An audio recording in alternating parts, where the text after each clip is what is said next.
Teman-teman, saya ingin membagikan ilmu parenting yang paling tepat. Ternyata parenting itu akan berhasil apabila ilmunya seperti ini.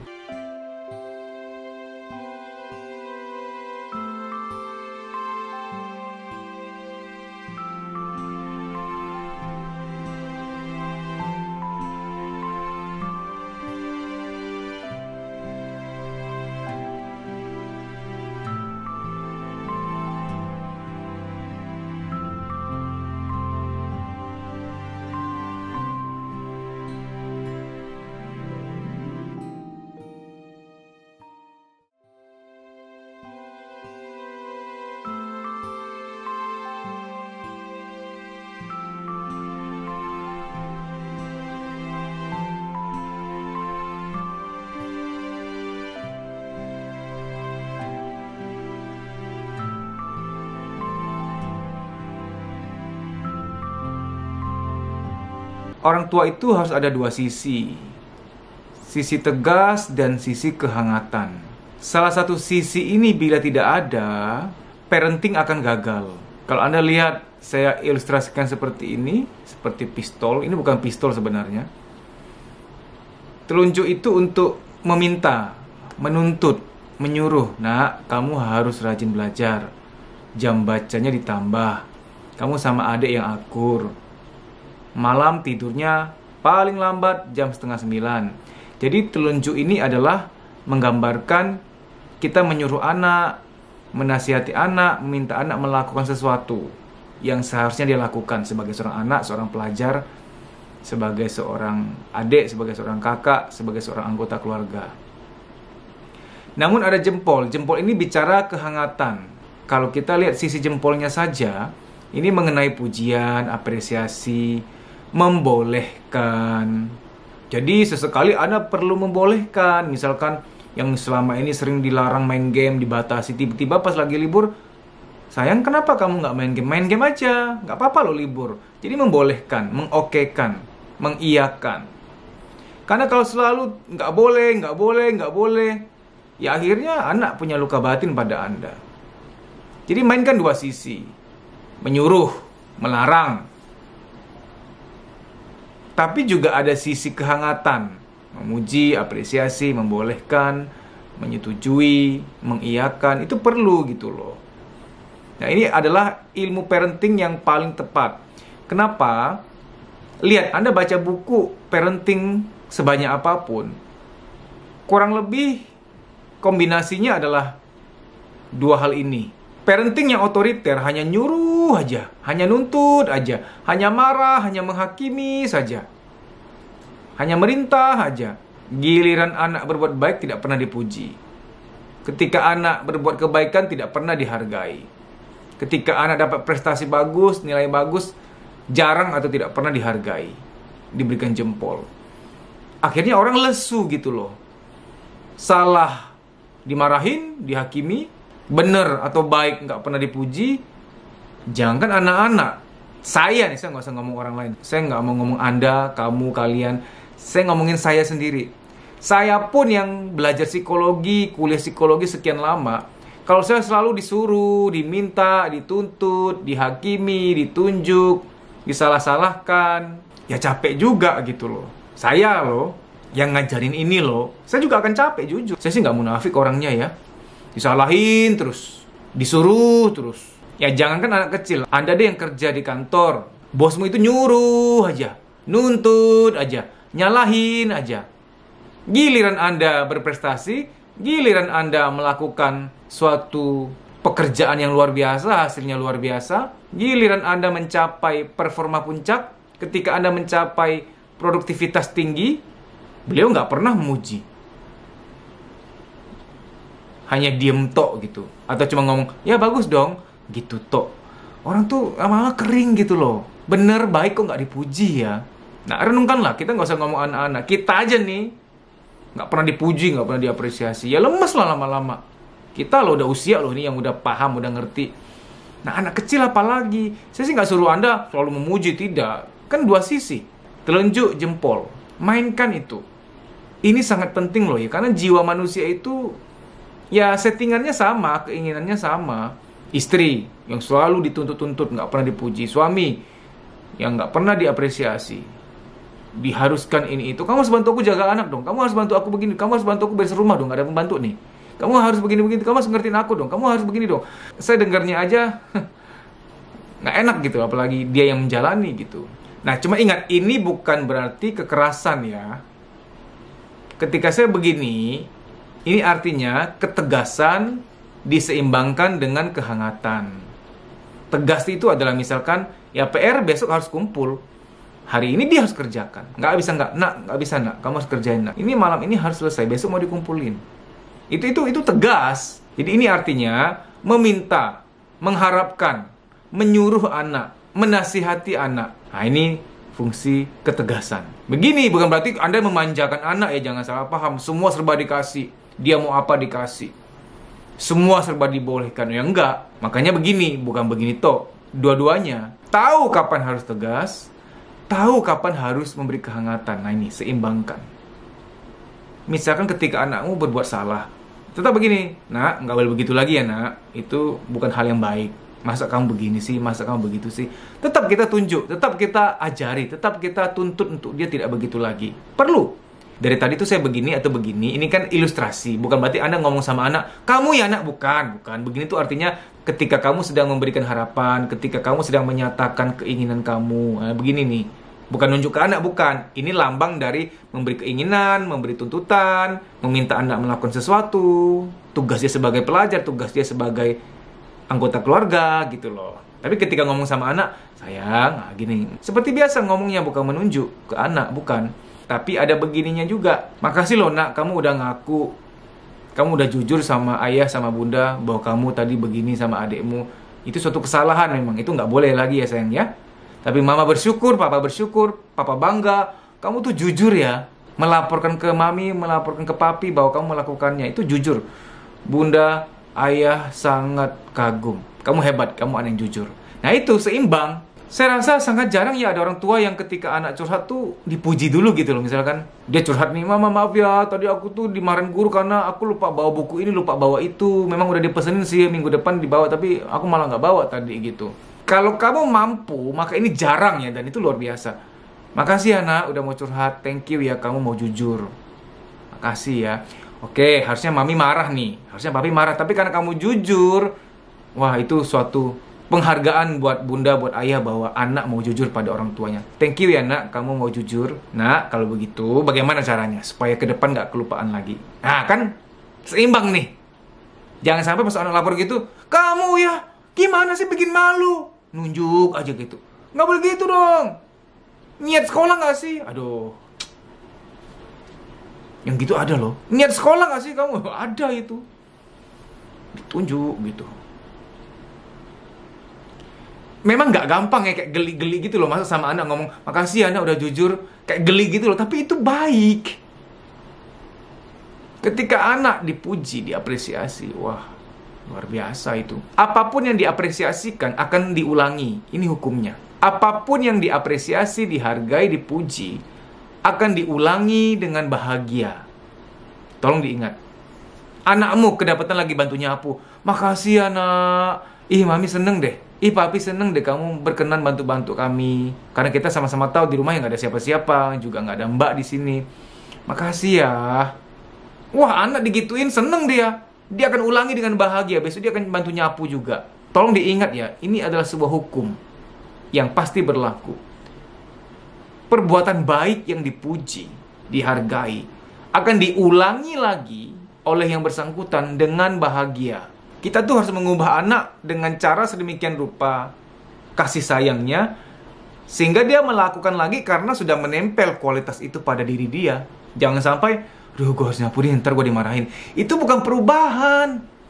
Itu dia berada pada intimidasi, dia berada pada rasa takut gitu. Mengubah anak gampang kalau Anda mau turunkan gengsi Anda dengan cara memberikan pujian, memberikan apresiasi pada anak Anda. Ini ilmu loh ya. Harus dipraktekin.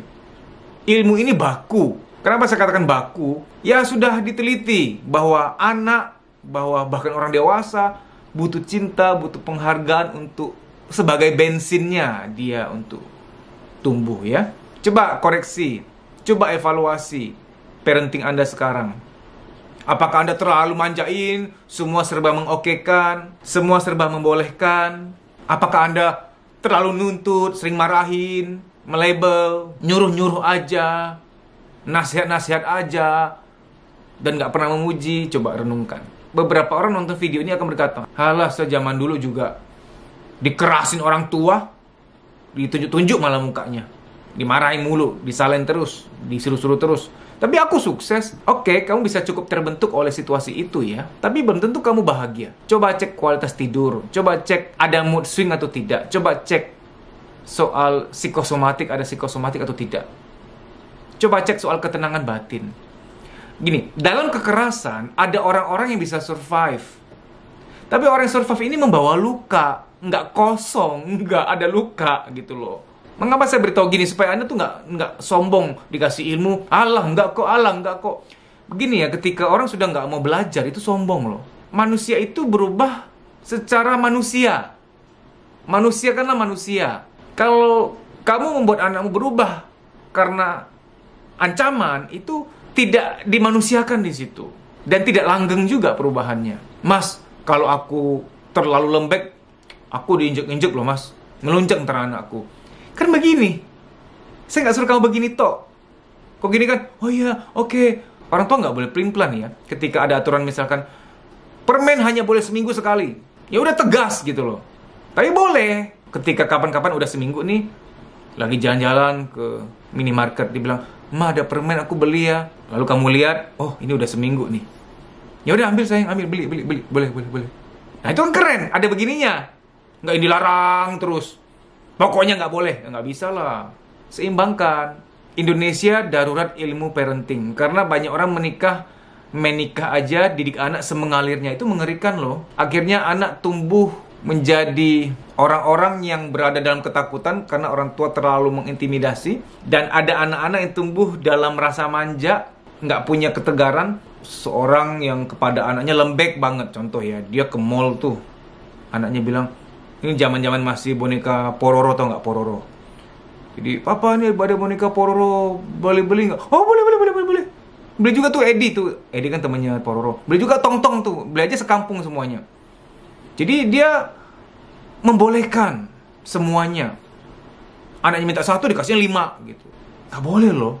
Itu akan membuat anak tuh lemes batinnya, nggak kuat untuk menerima ketegasan.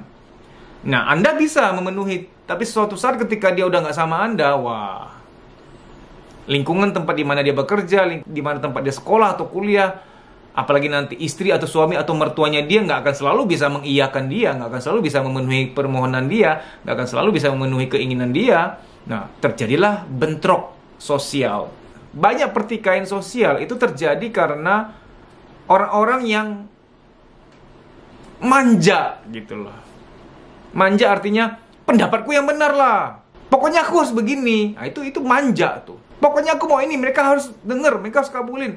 Kalau aku lihat di Instagram tuh ya, ketika ada debat politik lah, saling serang, hoax, itu orang-orang manja semua tuh.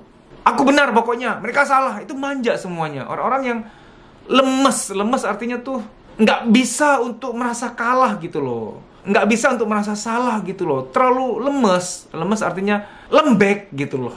Orang-orang yang terlalu memaksakan kehendak adalah orang-orang yang lemah. Namun orang-orang yang bisa ngalah, bisa empatik, bisa toleran, itu orang-orang kuat.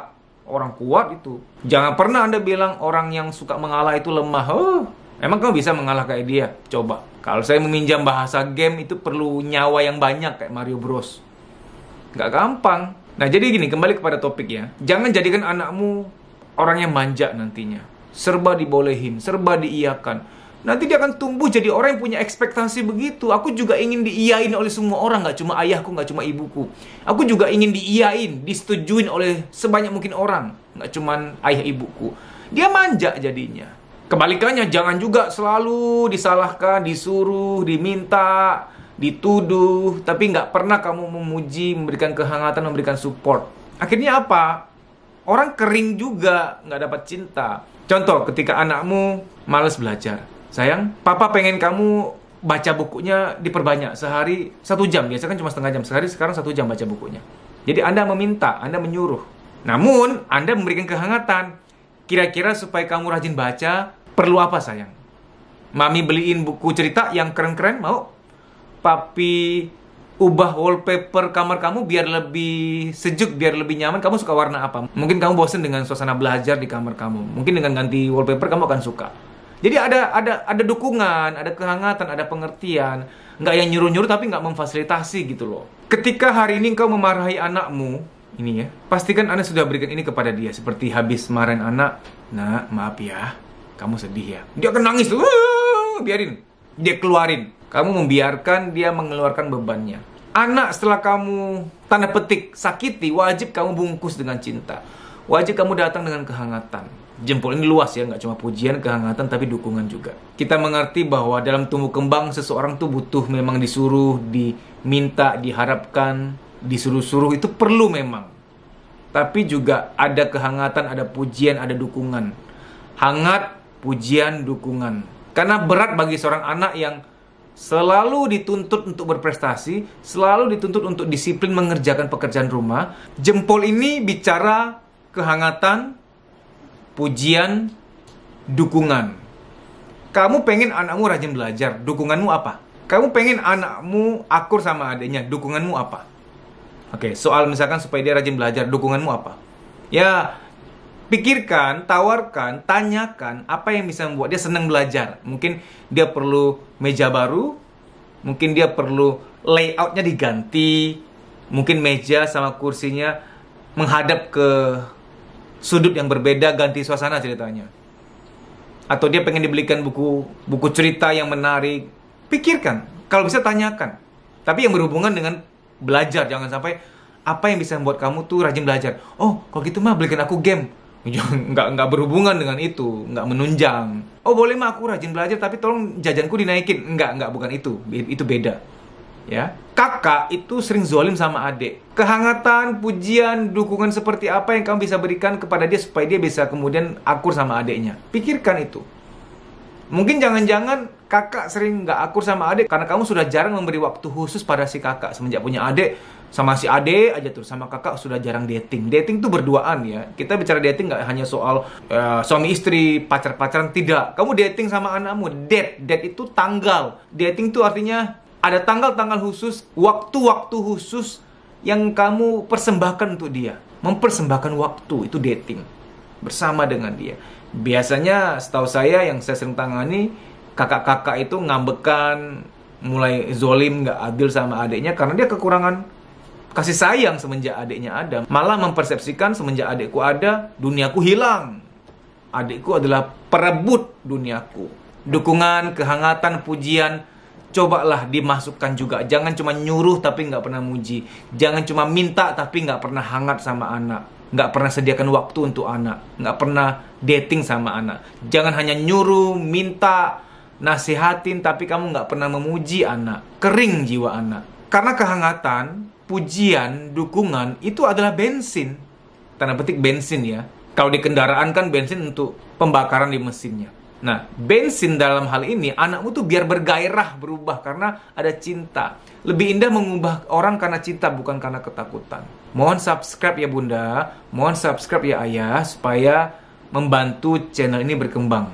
Nyalakan juga lonceng notifikasi, agar setiap ada video baru, kamu bisa mengetahui. Terima kasih.